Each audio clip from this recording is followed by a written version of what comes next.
Let's now start with our top story coming out of Afghanistan, where the Taliban claim they've killed 30 government forces in an attack on district police headquarters in the northwestern Balkh province. The Balkh police spokesman, Munir Ahmed Farhad, said several others were also wounded. Farhad said the Taliban also suffered casualties during the clashes, but the numbers have not been confirmed. He claimed that reinforcements have arrived in the area and the district is currently under the control of Afghan forces.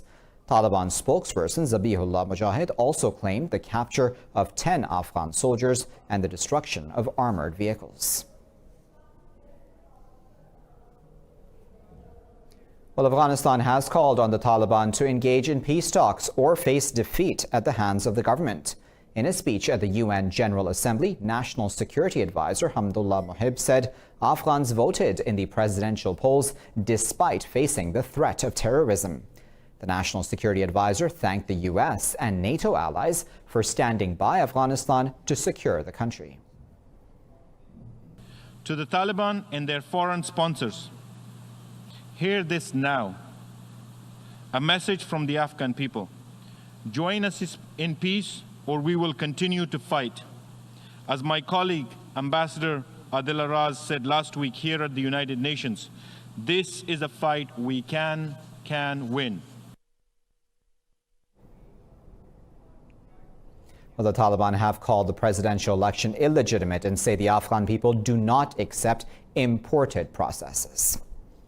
Let's move on now to the U.S., which has imposed sanctions on a number of Russian nationals for their alleged attempts to influence the 2018 midterm elections. The sanctions target the physical assets of Russia's Internet Research Agency and 6 of its employees. In a statement, the Treasury Department said it would punish anyone trying to undermine the U.S. democratic process by illegally influencing voters. Moscow responded to the sanctions, saying the curbs reflect the domestic policy crisis currently raging in the U.S. In a statement, the Foreign Ministry said Washington uses Moscow as an instrument to reach its own opportunistic goals.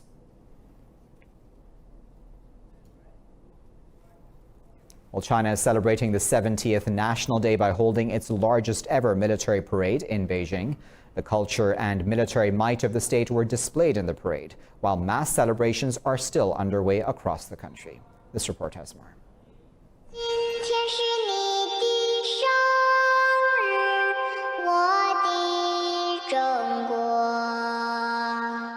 As the parade progressed, floats carrying performers in their traditional attire created a colorful spectacle.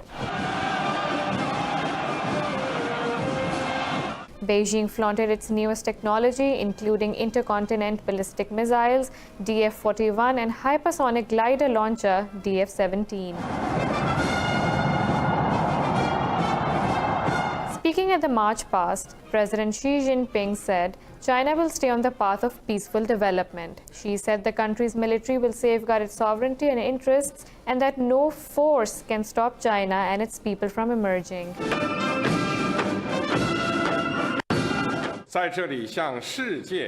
Today, a socialist China stands proudly in the East. There is no power that can shake our great motherland's position. There is no power that can stop the progress of the People's Republic of China and the people of China. President Xi also said Chinese must work to strengthen their country and emphasized the role he wants the state to play.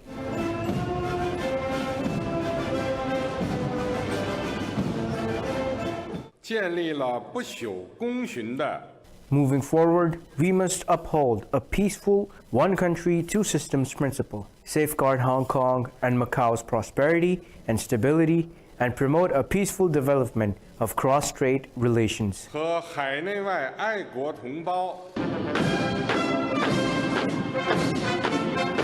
In a unique display of muscle, 15,000 troops along with latest artillery and drones were paraded down the Avenue of Eternal Peace in Beijing.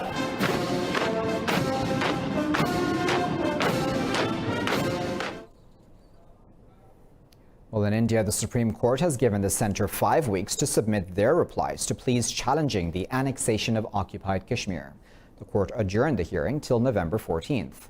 The 5-judge bench also took up petitions against New Delhi's clampdown, communications blackout, and lack of basic facilities in the valley. On Monday, the top court denied the release of Farooq Abdullah, the former chief minister of the occupied valley. The court said Abdullah was detained under the controversial Public Safety Act that cannot be challenged. On August 5th, the Indian government illegally revoked Article 370, stripping the valley of its special status.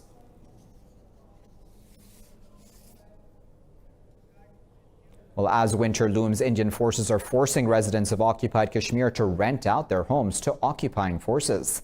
Locals say they are being harassed and threatened with violence if they refuse to vacate houses immediately. They said neighbors are being crammed into one house to create boarding for occupying forces. New Delhi's clampdown and communications blackout in the valley has entered its 58th day. Over 1 million troops have been deployed in the occupied valley to crush dissent over India's illegal annexation. Meanwhile, Indian authorities are all set to file charges against pro-freedom leaders Yasin Malik and Asya Andrabi. Lawyers said the charge sheet under the controversial Public Safety Act will be filed before October 15th. In other news, Iran claims Saudi Arabia has sent messages to President Hassan Rouhani through leaders of other countries. Government spokesman Ali Rabi'i says Tehran welcomes any positive change of behavior by Riyadh. Rabi'i gave no information on what the messages contained. Earlier, Saudi Arabia's Crown Prince Mohammed bin Salman had said war with Iran could devastate the global economy. In an interview, he said Saudi Arabia prefers a non-military solution to tensions with its regional rival.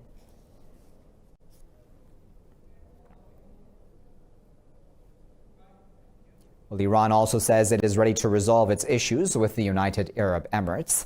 Foreign Ministry spokesman Abbas Musawi says Tehran is willing to speak to neighboring countries to end disputes. In a press conference, Musawi said he is planning a series of meetings and discussions with his regional counterparts. He said Iran is working for regional peace, security, and progress that cannot be brought in from the West.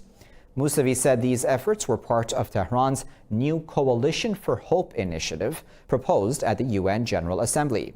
Iran had proposed a regional coalition for maritime security in response to Washington's naval alliance in the Gulf.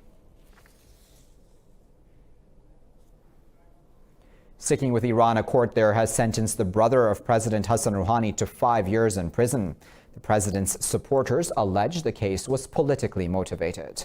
Judiciary spokesman Ghulam Hussein Ismaili said Fereydun may face further charges in another case. Earlier, courts sentenced one person to death for spying for the U.S. and jailed 2 others for 10 years for the same crime. A 4th person has also been sentenced for 10 years over charges of spying for Britain. Ismaili said the ruling has been challenged in a higher court by the accused. Elsewhere, North Korea has blamed the United States for the failure to restart stalled negotiations.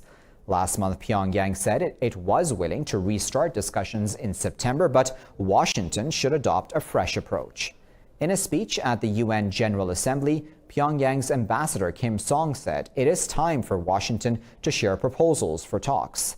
Responding to that, U.S. Secretary of State Mike Pompeo said the meeting was not possible in September. North Korea has called for the implementation of a statement issued by the leaders of both countries after their first meeting in Singapore last year. They agreed to foster new relations and work towards denuclearization of the Korean Peninsula.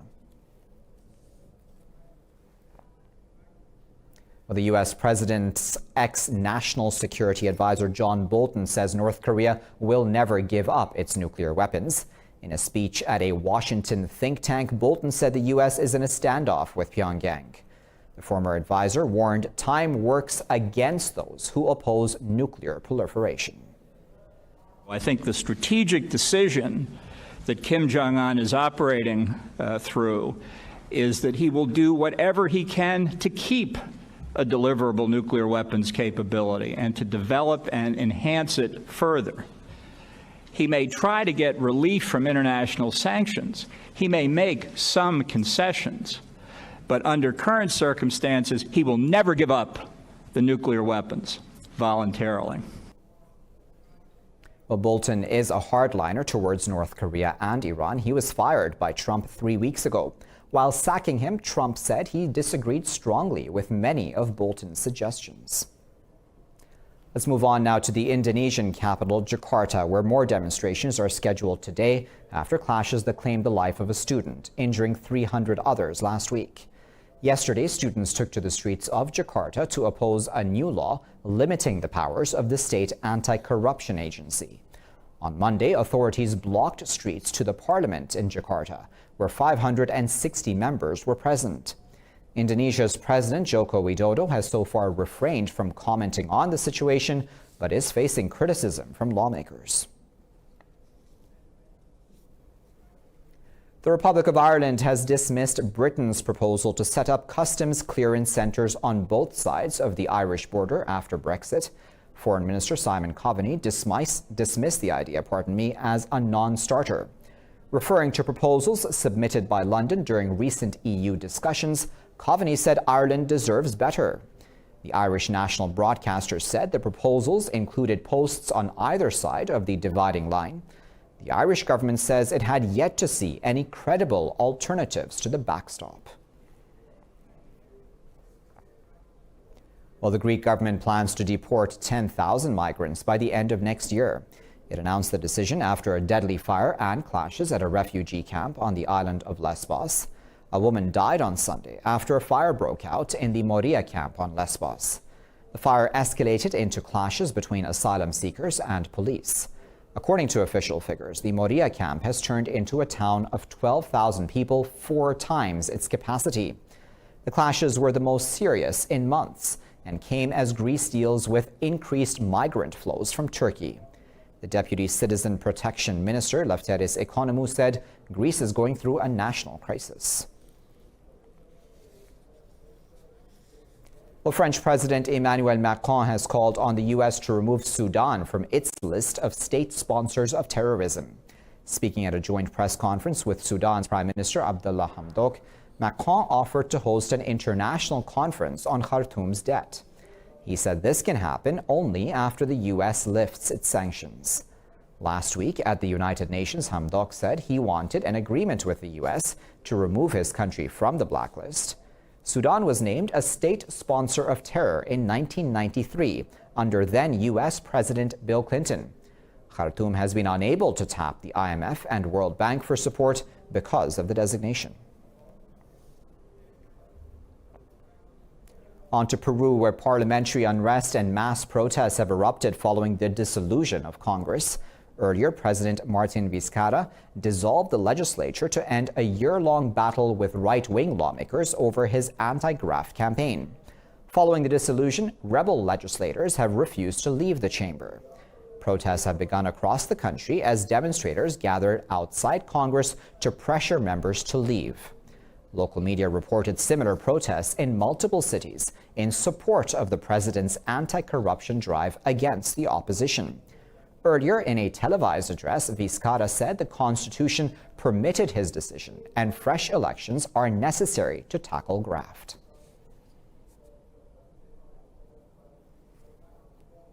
And coming up next in this bulletin, medics available where hospitals don't exist.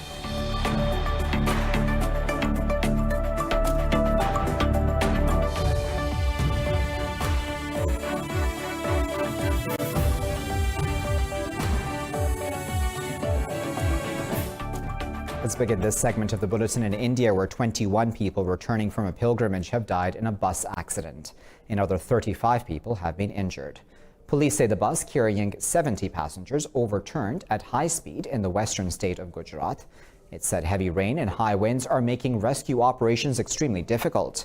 This is the worst bus accident in Gujarat since February 2016, when 37 people were killed after their bus plunged off a bridge. Well, torrential rains and flash floods have killed 150 people in India's northern Uttar Pradesh and eastern Bihar states. Officials say UP has been hit the hardest with 111 deaths, while 37 people died in Bihar. They say the river Ganges was above the danger level in Uttar Pradesh's Ghazipur and Balia districts. The Uttar Pradesh Relief Commissioner says a flood warning has been issued in 28 districts. Meanwhile, authorities say the Patna, Bhagalpur and Kaimur districts of Bihar are the worst affected. The Disaster Management Authority says 15 of Bihar's districts have been put on alert because more rains have been predicted.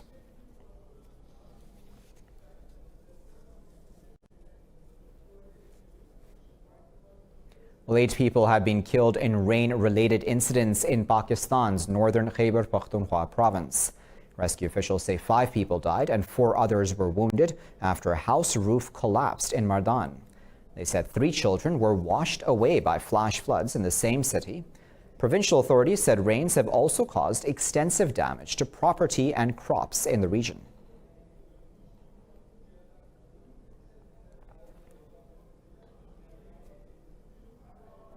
Meanwhile, 20 people have been injured in northeastern Taiwan after a bridge collapsed into a harbor, crushing several boats and vehicles. 6 people have been seriously injured. Officials said the bridge collapsed when an oil tanker was crossing over the structure. The vehicle fell to the ground and caught fire. They added that divers are searching for those feared trapped under fishing boats. Authorities have set up an emergency center where Marines are helping rescue efforts. The reason for the collapse has not been made public yet.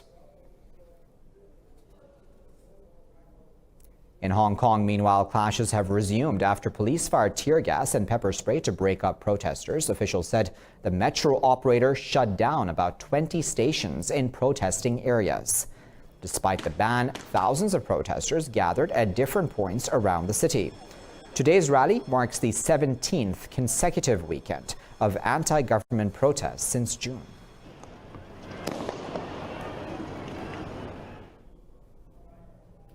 Well, the U.S. military says it has killed 10 militants and destroyed a vehicle in Somalia. The announcement came after militants attacked a base where U.S. Special Forces train Somali commandos. The U.S. military's Africa Command says it conducted 2 airstrikes and used small arms against militants. The Al-Shabaab group claimed responsibility for the attack on the military base near Mogadishu. Police say twin car bombs were used in the attack. In the second attack, a roadside bomb targeted an Italian military convoy.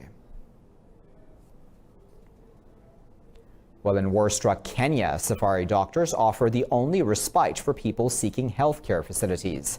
Every month, a voluntary team of both local and foreign medics visits up to 12 villages, while 4 militant-held villages remain isolated from this facility. This report has more. Every month, the safari doctor's boat sets off from Lamu Island, carrying all the medical equipment needed for a mobile clinic. After more than 2 hours at sea, the team arrives in Kiangwe, a remote village near the Somali border. The people here are in need of help. The health service inaccessible for them. The medical team are volunteers and offer services from vaccinations to maternal health and first aid. Rufia cut his finger with a machete while working in a cornfield. The mobile clinic is his only treatment option. It's too far, and before you get access to a hospital, it's a problem. There's no money. You need money in order to go see a doctor.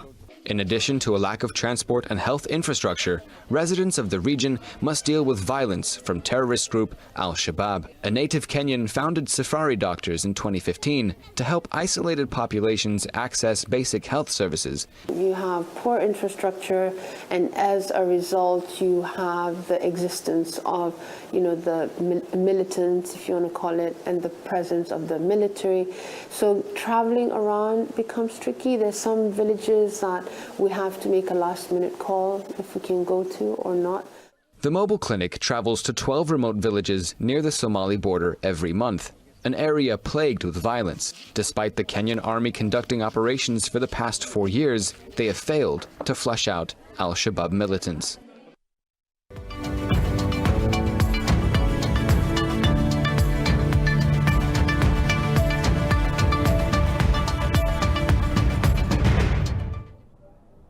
South Korea's exports have dropped over 10% in September.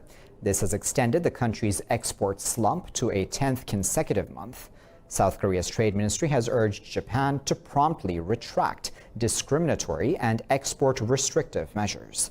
The ministry said it expects the country's outbound shipments to rebound early next year.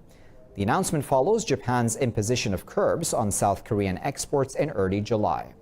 Last month, Japan approved only 5 shipments of industrial materials from South Korea. The country's outbound shipments dipped below $50 billion last month.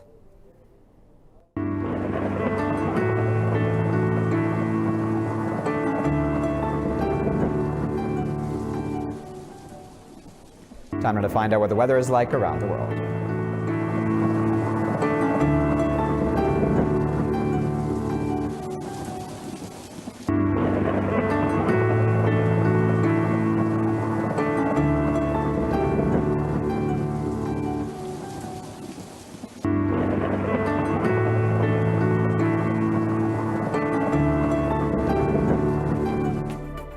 And with that, you're all caught up. Thank you for watching this bulletin here at Indus.